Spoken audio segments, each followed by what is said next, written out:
Premature ang asunto. Yan ang iginiit ni former Bamban-Tarlac Mayor Alice Go ng kanyang counter-affidavit sa kasong material misrepresentation na isinampa sa kanya ng Commission on Elections o COMELEC. Ibinase lang daw kasi ito sa findings ng NBI na anyay kulang din sa authentication at comparative exam.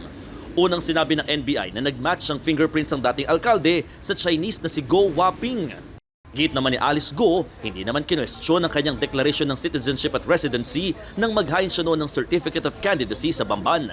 Sabi naman ni COMELEC Chairman George Garcia, ang paghahain ng counter-affidavit ni Go ay pagkilala niya sa jurisdiction ng COMELEC. Maaari na raw nilang i-terminate ang preliminary investigation at pumunta sa resolusyon ng issue.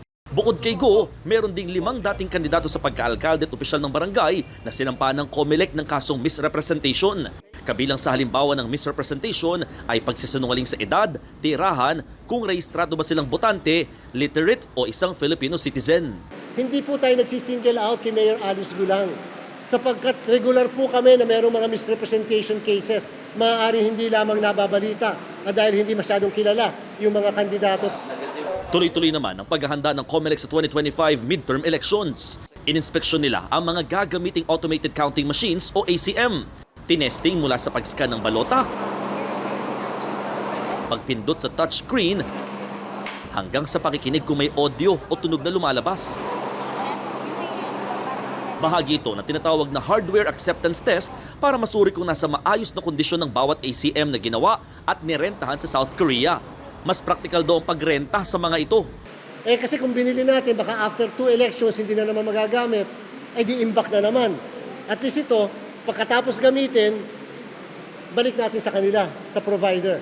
Bahala na sila kung saan nila gagamitin yung mga makinang yan. Nasa 1,200 hanggang 1,400 na automated counting machines ang target na ma-check o ma-inspeksyon ng mga tauhan ng MIRU at ng COMELEC kada araw. Ibig sabihin, aabot ng nasa 4 hanggang 5 buwan para makumpleto nilang ma-inspeksyon ang lahat ng 110,000 units ng ACM.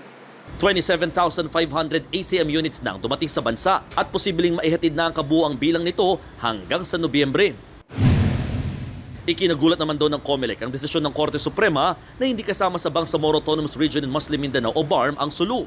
Kaya ipinagpaliban nila ang paghahain ng Certificate of Candidacy para sa Bangsamoro Parliamentary Elections. Imbis na sa October 1 hanggang 8, gagawin ito sa November 4 hanggang 9.